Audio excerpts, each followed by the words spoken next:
Welcome once again to the House of Bob, and today's episode of The Fellowship of the One Shot. I'm Shaun. I'm going to be running you through your game today, and I am joined by 4 very exciting players. I've got Alex. Hello. I've got Cristina. Hello. I've got Janette. Heyo. And I'm very excited to introduce the most English player we've ever had on the podcast. And at the same time, I must profusely apologize to all of our Irish listeners. I've got Matt from Rogue Print Co. Hello, Matt. Hello. How you doing? I'm great. How are you doing? Pretty good.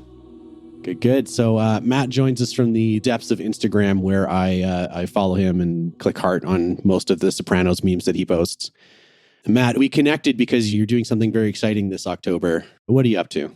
The idea is, everyone does those October creative challenges.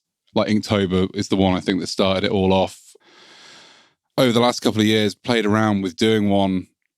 So I work with loads of different artists, and the idea is sort of trying to encourage them to create art for something that I'm interested in, like just a trick really. And so landed on Talktober, and this year I've actually signed about 21 artists up to create artwork for different days of the challenge. So in the genesis of these creative challenges, it was the idea is, you do a drawing every day for 31 days. And I don't know if you've ever, you're doing it at the moment, aren't you, Shaun?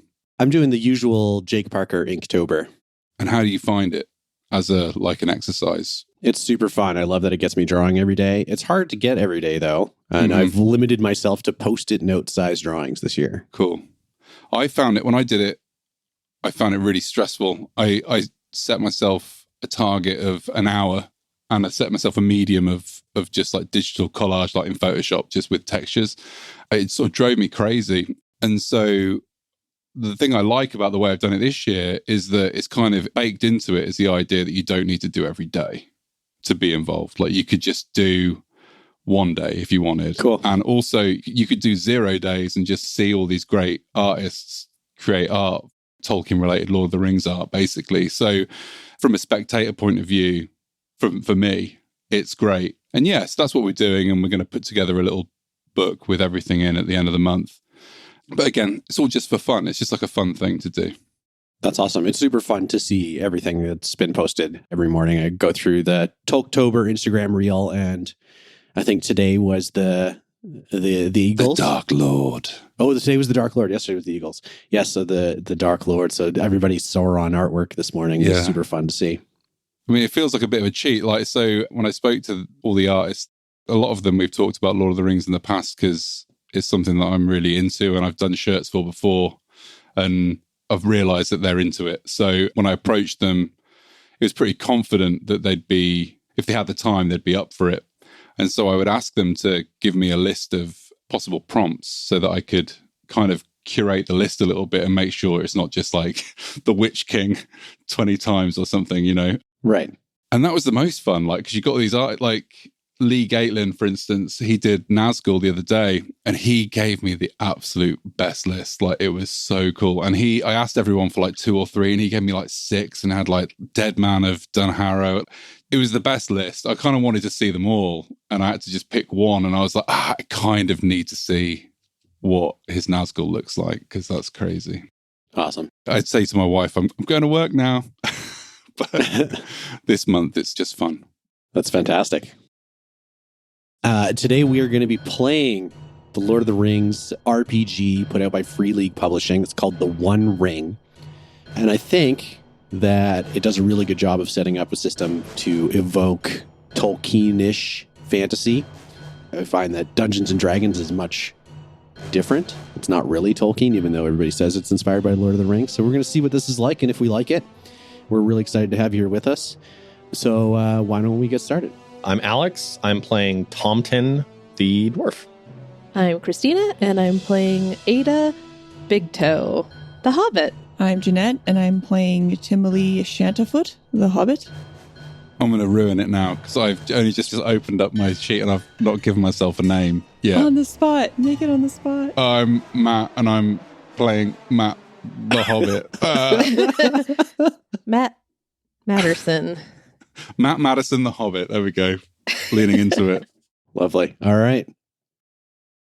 So we're going to start off in the Shire. 3 hobbits make their way through Hobbiton. They've been walking for quite a long while from all different reaches of the Shire. And the day has crept on and is becoming night. And after their long walk, they see the stars coming out blazing and bright after an afternoon of heavy rain. Finally, they've come to the round green door of Bag End. Down the hill, you hear frogs croaking in the pond. Night bugs are beginning to make their clicking and buzzing sounds, and the air is cool and refreshing.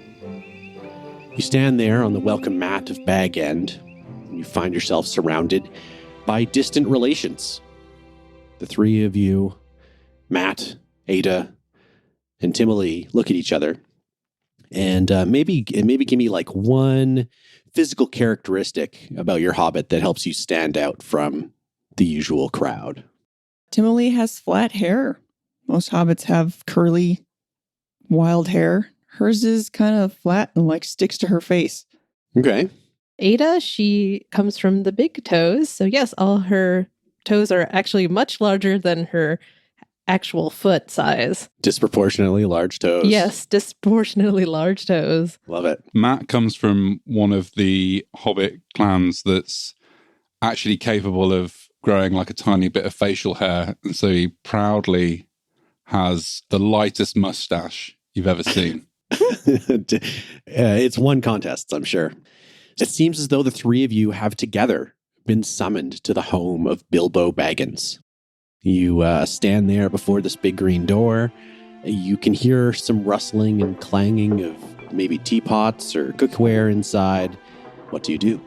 We got summoned. That's what you're saying. Yes. And what time of day is it, just so I know? Yeah, evening. The sun is kind of just set. It's getting dark out. The stars are poking through the firmament above you. Have we knocked? Have we? Nobody's knocked wandered yet. in? Should we knock? Should we say hello? Oh boy, I'm just so excited. Yes, let's knock. Knock, knock, knock. From within you hear, just a moment. And the door swings open. And you see standing in the hall in front of you none other than Bilbo Baggins. You know Bilbo as quite a famous hobbit, as just a few years ago, he disappeared for almost a whole calendar year, just off the face of the map. And there was quite a big controversy because, polite and professional hobbits don't go on adventures. But he returned in short order with cart after cart and pony after pony laden with treasure. He's been the talk of the town and all the gossip lately. And you being all 3rd and 4th cousins were hoping to learn more about what was going on with him. But this has been your first opportunity to see him in person. And so as you're ushered in, there are plenty of lovely hellos and welcomes and thank yous and lovely to see yous all around. And as you come in and he sweeps you into his cozy parlor in front of the fire, you see this impressive spread of ale and cheeses and plates of dainties and plush cushioned chairs. Sit, sit, sit, sit. Come sit down. I think it's been quite a while since any of us have met. You were probably only as tall as that urn over there when I first met you. You are all undoubtedly curious as to why I've called you here. Well, and he leans in, firelight twinkling in his eyes. It's because I'm quite busy with my book, you see, and I need your help. He reaches into his pocket and produces this letter. An old friend of mine has written me and raised some concerns about some to-do down by Sarn Ford. I guess some hobbits have gone missing, and my friend Gandalf is worried about what it means. Probably they've just gotten waylaid, fell into a deep sleep after feasting on some bass or something, but he wants me, that is to say you, to go take a look around. Oh, I'd be more than happy to, but this jacket you got me, I can't zip it up anymore. I was actually here, I wanted to ask you about it. Remember you got me this jacket? He squints at you, and he's like, which one are you? Timmalee. Oh, yes. I sent your family a whole bunch of jackets. They didn't give you a larger one. Well, the size is quite fine, but you see, I can't zip it up anymore. It's just stuck like this, so I have to wear it open. It's quite cold these days, He looks about kind of flustered and goes to dig through one of his cupboards and comes back with a scarf. He's like, I'm all out of jackets. It's spring after all, and but I can lend you this sweater. I mean, not the sweater. This is a scarf. Here, have the scarf. Right. Okay. I could probably make this work. And at the same time, she's going to start like putting some cheese and crackers on the scarf, like a little plate. Like a bindle.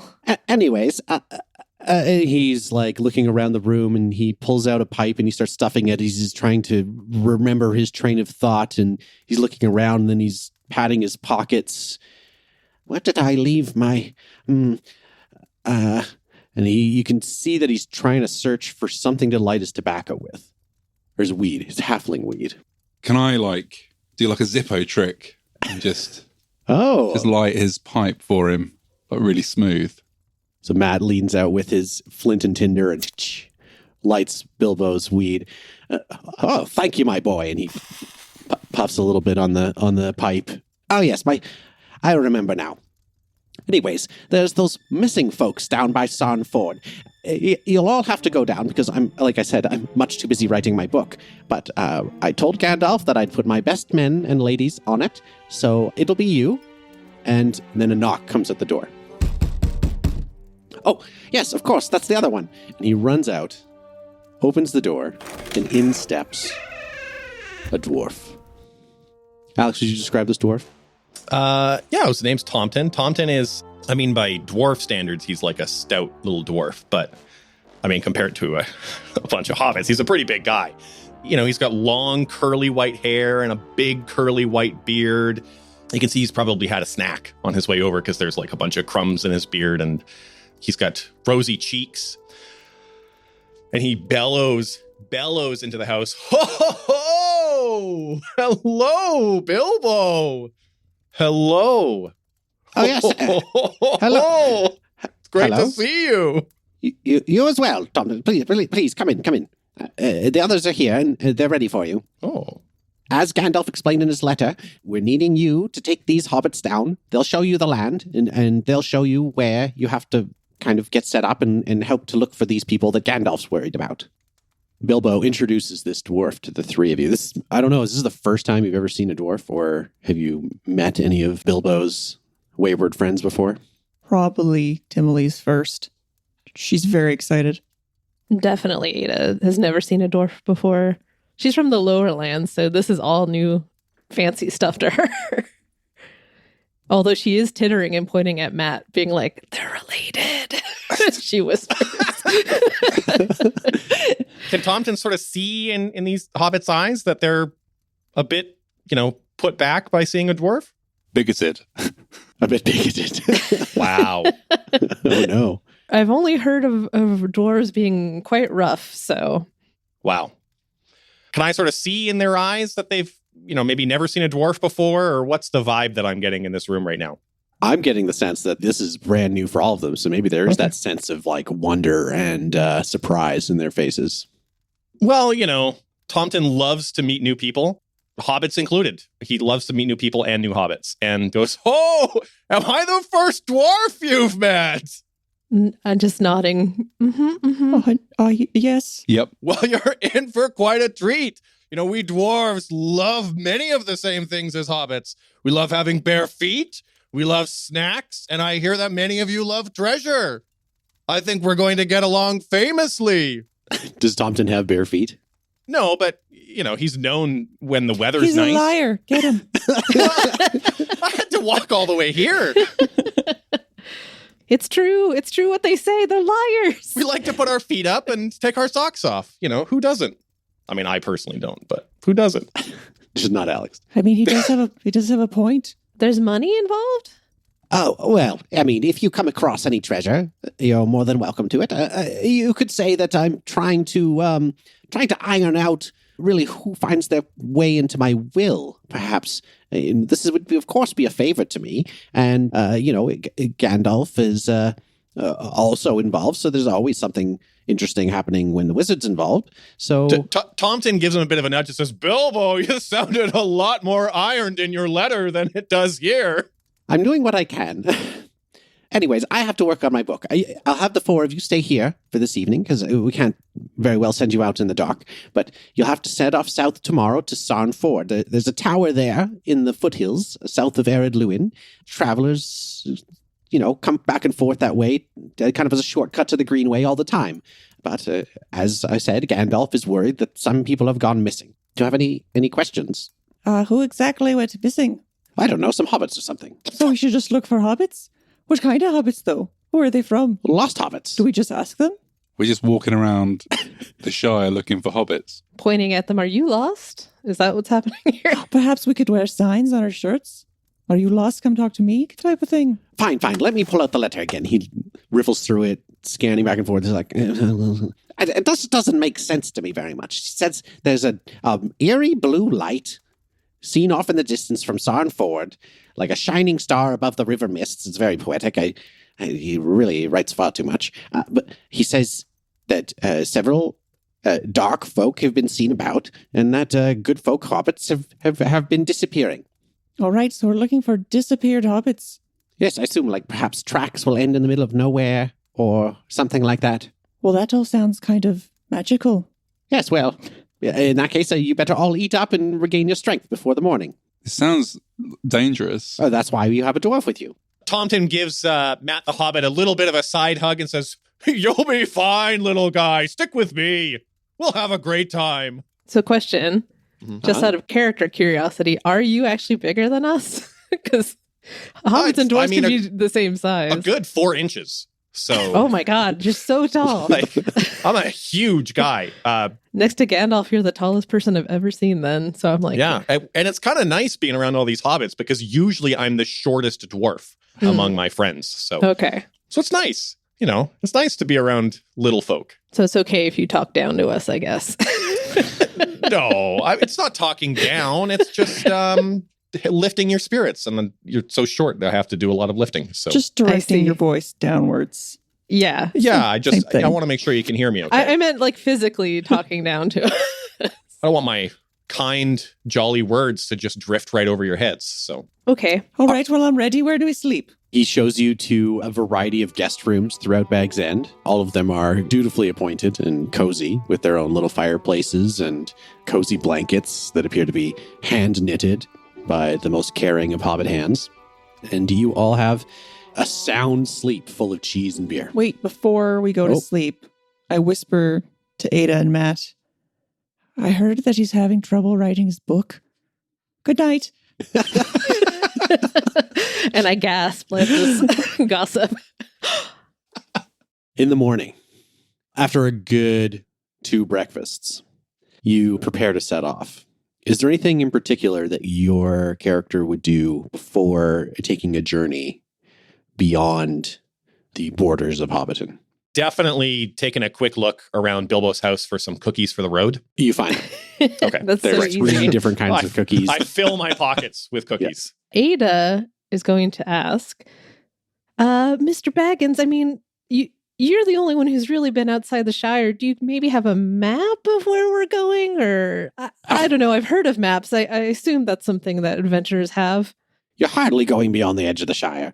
But I do happen to have something here. And he pulls up a little roll of paper.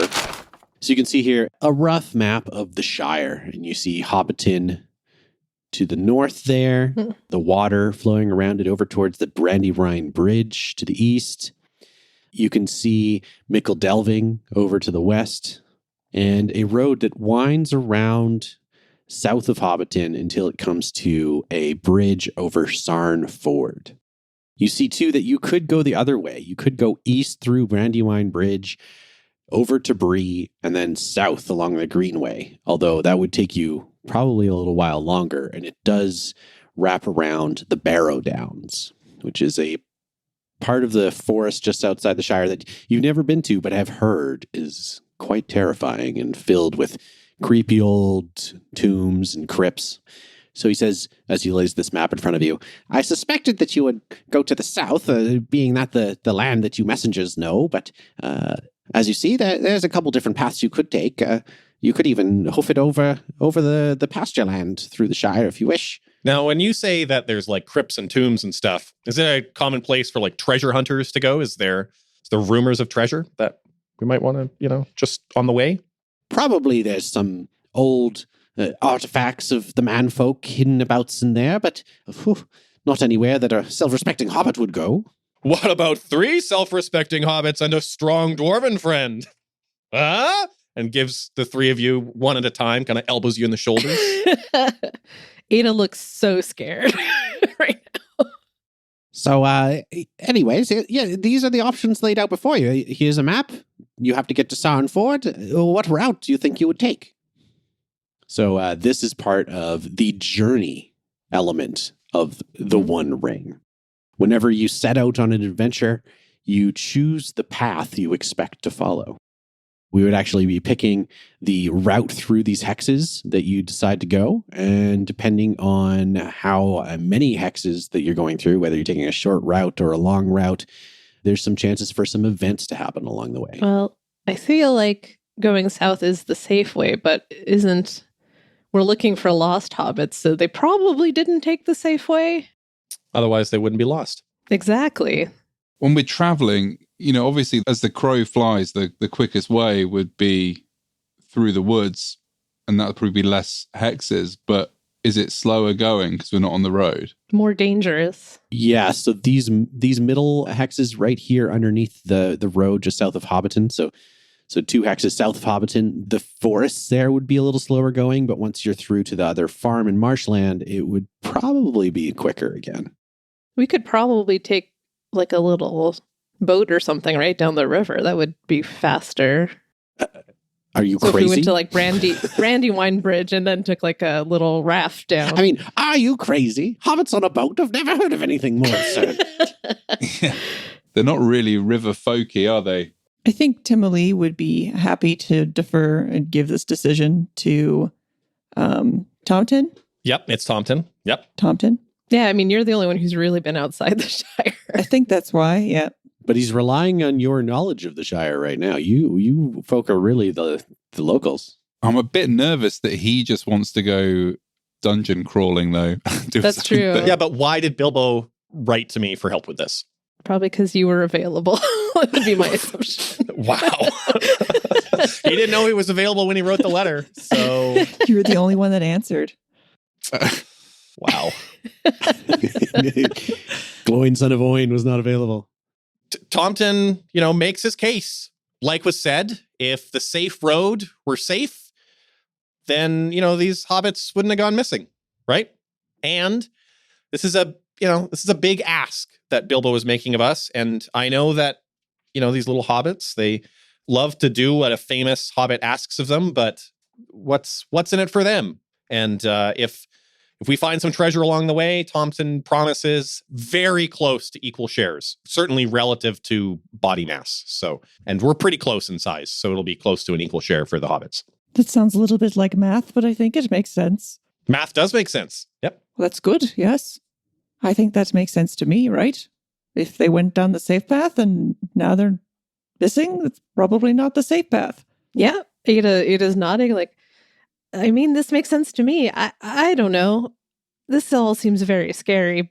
I'll keep you safe. You like bear hug me and I'm like, ah. Yeah. We're more likely to pass people that we can ask questions on the road, right? We're unlikely to run into somebody in the fields. That's true. Mm-hmm. Although hobbits famously don't like to talk to other adventurers very much. Again, that's why we have the dwarf. Yes, I That's guess right. that's true. Mm-hmm. So as the lore master, I'm going to ask you guys to make me a decision. Are you going south along the road, east along the road, around the Barrow Downs, or are you going through the forest? I don't think through the forest. I don't think so either. I think east and around the Barrow Downs. Yes, that's my vote as well. All right, so heading out to Bree and then south along the Greenway. This is going to be, just counting out the hexes here, 1, 2, 3, 4, 5, 6, 7, 8, 9, 10, 11, 12, 13, 14. Okay, so this just affects our travel rolls. Travel is a big part of every Lord of the Rings book. In fact, it's basically just somebody's travel blog. So we're going to be marching. While journeying, every person in the party chooses a job. You are either the guide, who is making sure that you stay on the path and on the route. You are in charge of all decisions concerning the rest and supplies of the folk that you're guiding.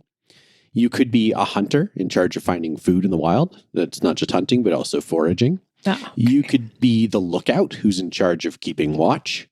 Or you could be a scout in charge of setting up camp and opening new trails, keeping an eye out for new opportunities as you are going along. One of you has to be the guide. We can double up on the other jobs.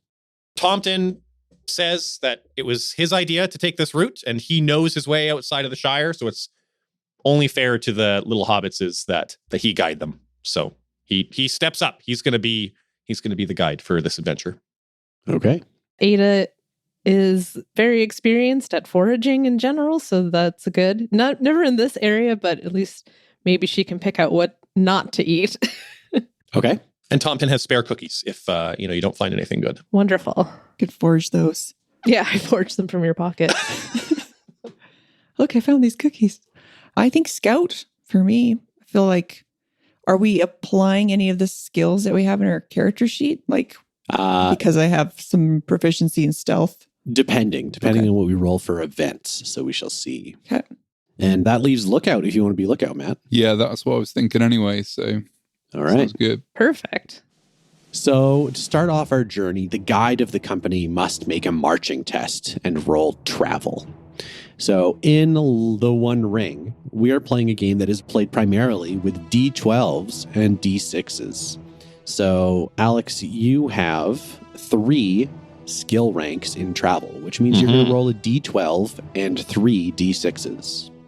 You're going to add those up, and you have to beat your target number for that column. So your heart tribute score is 18. So you need to be an 18 with these 4 dice. Okay. Now, if you roll a 12 on the D12, it's an automatic success. Nice.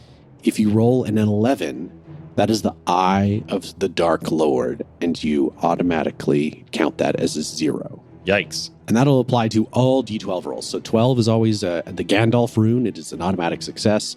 And 11 is the Eye of Sauron. It is a 0. Can I use any of my traveling gear to benefit me as we're going? Can I get extra dice out of that? Or You could if you have something that you feel like is really relevant. well, I have a lantern, and so I think that as we're traveling, at times it's going to be a little bit dark out, and Tomten's lantern is famously bright Okay. and is able to light the path ahead and make sure that these nervous little hobbitses feel safe following him on this journey. All right. That sounds good. Sure. I'll give you an extra D6 for that. Nice. I got a 22. All right. So that is the success. Now, on any of those D6s, were there 6s? No. Okay. So 6 on a D6 is always going to give you a little bit extra success over and above a normal success. So just keep an eye on those as well as we play. Okay. So that means you make it through the first 3 hexes with no problem. And then we have an event. Oh, this is an event for our hunter. Okay. And then I roll on the journey events table, and we hope you don't get the Eye of Sauron. Actually, why don't you roll? Roll me a D12. 8. 8. Ada, as you are foraging, perhaps you find some mushrooms, a nice little crop of mushrooms hiding out underneath a log. You are able to spot this alternative path. You're kind of looking at this and you're like, huh, what's that? This seems very interesting. Could potentially be a shortcut. Ooh, I do love a shortcut. I'm going to get you to roll hunting for me. Can I use Inquisitive as part of this? Because I am always up for a shortcut. Sure you can. Sure. So that's a D6 then, right? Yeah. So each of the characters, in fact, have a couple of personality traits that you can always tag, or I can even tag as a drawback on a roll. So Cristina is tagging her Inquisitive. Hopefully that'll help her out here. Not really. I got a 2 and a 3, so 5 altogether there.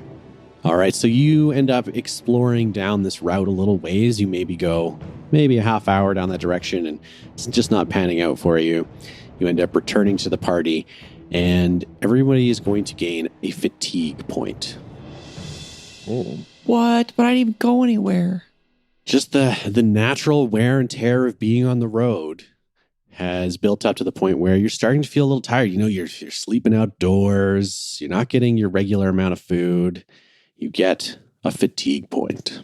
Almost out of cookies. You're almost out of cookies. Yeah. Now, fatigue is a ticking clock. The higher fatigue grows, the more likely it is to be offset against your endurance points. If your fatigue plus the load of the equipment you carry is ever higher than your endurance, you become weary, which is a nasty debuff you don't want. So, for example, Matt, the Hobbit, is carrying a dagger and a bow. The dagger is 0 load, but the bow is 2. He's wearing a leather shirt, which is worth 3, and a helmet that's worth 2. That totals up to 7. So 7 load and 1 fatigue so far. And you have 22 endurance. So if you take somehow 14 points of damage or gain 14 points of fatigue, you're going to be weary. Unless we start getting naked. Unless you start taking your stuff off. Yeah. Right. Okay. All right. So that's our first travel event. Guide, roll for us again. 14. I fail this roll. 14 against 18. All right. 14 against 18. Then we're going to have an event for our scout. Who's our scout? Janette? Me. Timmalee? Go ahead and roll Explorer for me. Just a D12 unless you have something you can add to it. Either through your equipment or through your tags. Like my spyglass? Oh, yes. Your spyglass could work. Yeah. So I would let you add a D6 for your spyglass. Okay. I got a 14. Okay. Does that beat your TN? It does not. My TN's a 15 on my wits, right? Yeah. Yeah, it does not. You miss by 1. Oh, You travel that day. You're keeping an eye out, but unfortunately, you don't see anything particularly special. The weather clears up a little bit, which is nice, but you don't see this cool special thing that was going to happen. But you also avoid taking any fatigue. All right. And now I'm seeing how this is playing out and how this mechanic works. And let's skip the rest of it because it's going to take forever. Yeah, it's quite slow. Welcome to the Lord of the Rings. Travel is forever. Travel's like most of it. Yeah. Travel's like most of it. So we skip the first quarter of the book. Okay. You see distant mountains rising steadily ahead of you like a high wall lining the horizon from north to south. There's a trailing arm of dwindling rocky peaks reaching west towards the Shire, and as the twilight falls, you see a light amongst the hills. A bright blue light just at the tip of the closest mountain. The land here is bleak hills, deep valleys filled with turbulent waters and mysterious mists. As you are traveling, some of those journey events we were going to do were going to reveal to you things like man-sized footprints, cart tracks of wheels that were far too large for you to ever believe could possibly come from a hobbit or a hobbit-sized vehicle.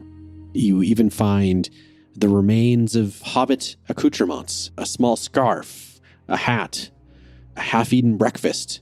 It looked like it was totally fine. Why would anybody just leave a breakfast lying here? Something horrible's happened. Right? And as you come to the valley surrounding Sarn Ford, you begin to see more and more of these signs. And as this blue light emits from the hills ahead of you, you hear the roaring of the river.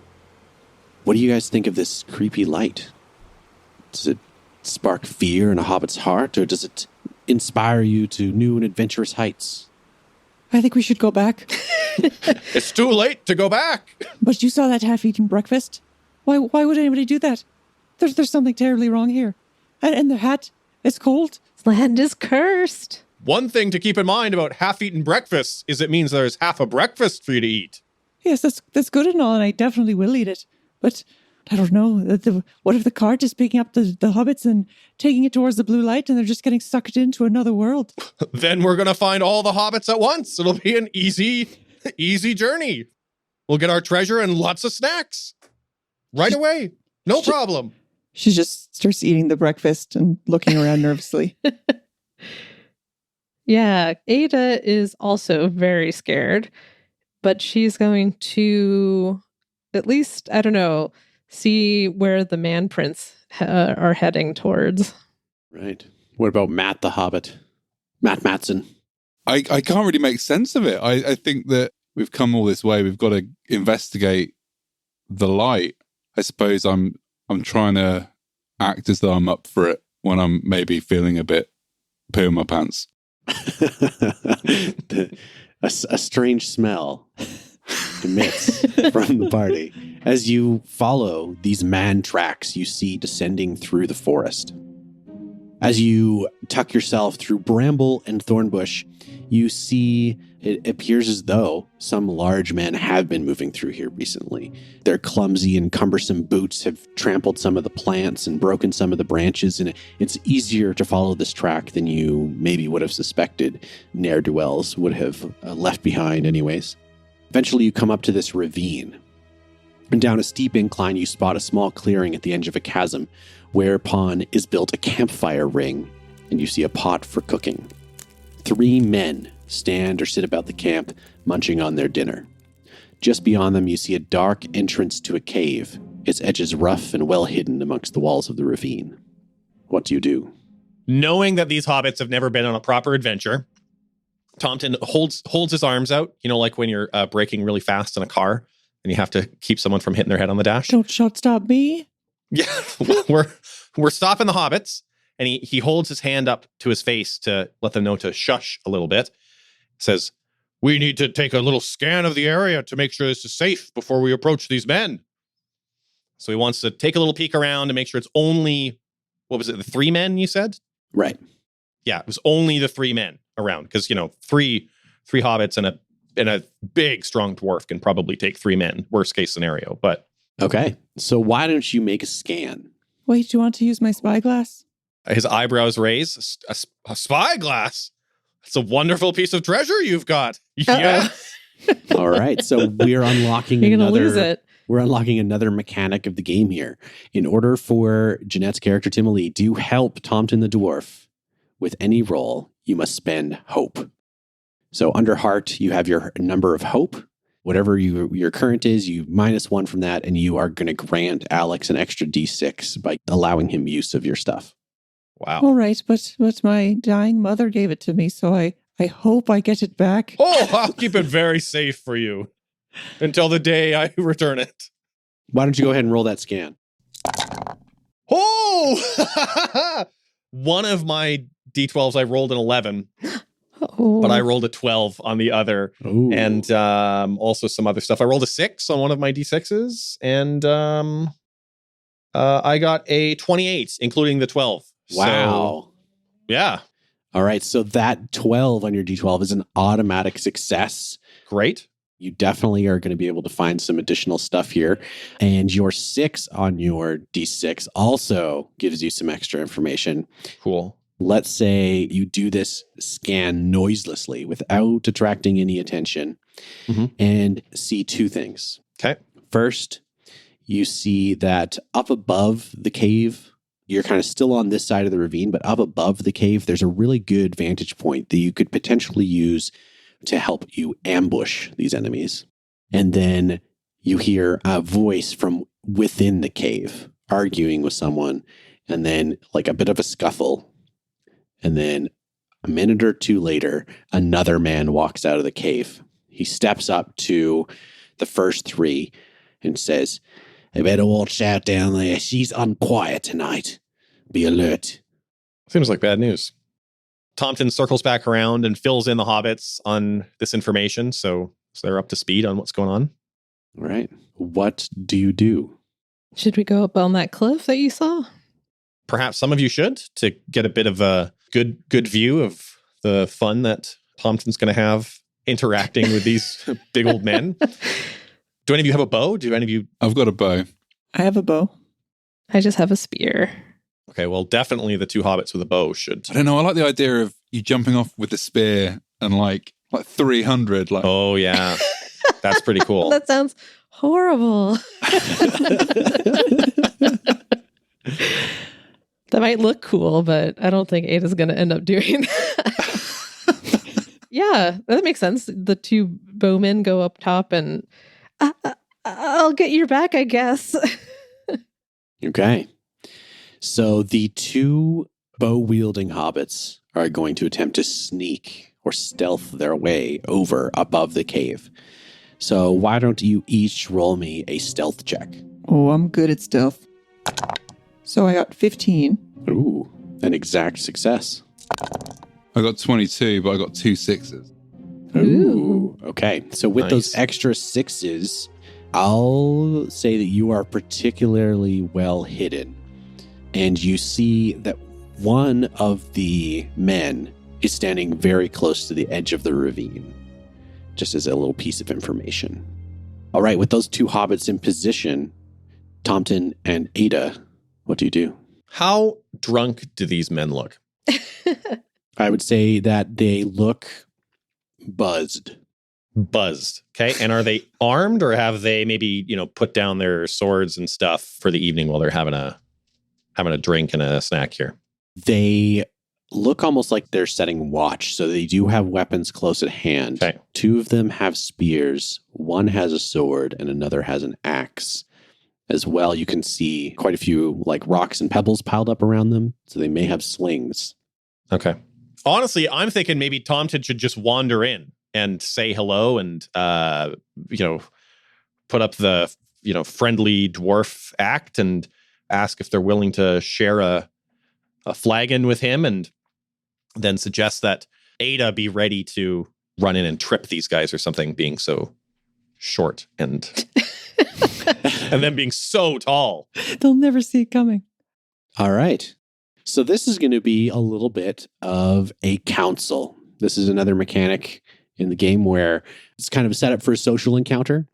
First thing you're going to do in any sort of situation like this is introduce yourself. So as Tomten rolls in with his strut or his stroll, you have 3 options. You can introduce yourself with the skill Awe, Aw. where you try to impress these guys to overturn an early negative reaction. Okay. Maybe you're giving them your full titles, or you're just making yourself look like you're a man of action and swagger. You could use courtesy, where you go the polite route, and might be the best way with someone with unfriendly ears, but, up to you. Or you could use riddle and attempt to fast talk them in order to get a little bit of information out of them without giving anything up about yourself. I'm actually a pretty wonderful host, so I don't know if I should wait or if I maybe come and help you. It might look a little bit more friendly having a hobbit in these parts. Yeah. So you're thinking maybe we're going to take the awe approach then? Or I courtesy. was going to go with courtesy, Oh, okay. unless you have awe. I don't have a lot of awe. I have a little bit. I happen to be proficient both in courtesy and have points in it. Wow. Okay. Yeah, I mean, I'm a very good host. let's do it then. The Bigtoes, we pride ourselves on hosting, even if we may not have the biggest roasts. Okay.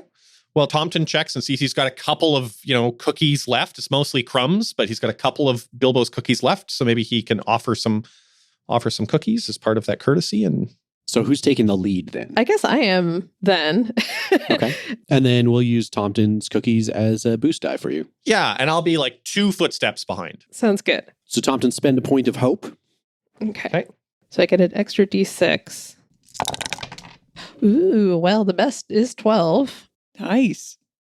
And then I got 7, 8, 9 extra for my D6s. All right. So you automatically succeed. You walk in bearing these cookies in your hands. What would you say is the first thing you say to these humans as they notice you? Hi. Hail and well met, good friends. We just noticed, me and my traveling companion here, that you have a lovely pot going, and we were just hoping you might share with us. The leader steps forward.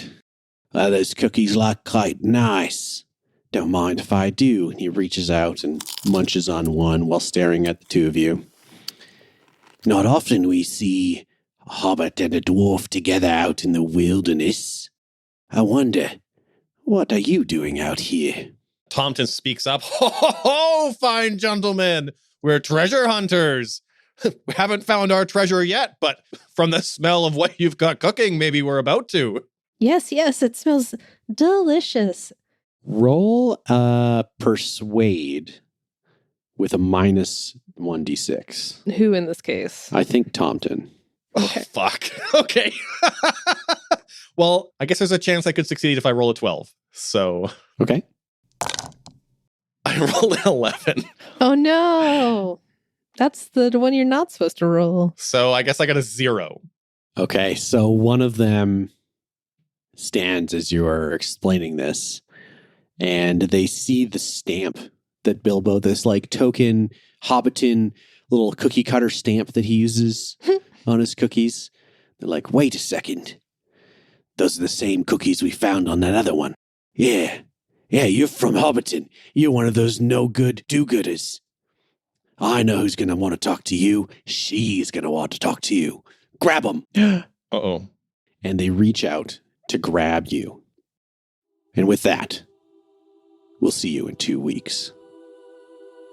Thanks for listening to the House of Bob. If you want to support the show, you can give us a 5-star rating on Apple Podcasts, join us on Discord and chat with the cast, join our Patreon to listen to exclusive content, and get access to RPG zines and supplements authored by members of the House of Bob. And don't forget, Toktober is coming. Check out Matt at Rogue Print Co. on all the socials for cool shirts, zines, stickers, and more. Thanks again for joining us, Matt.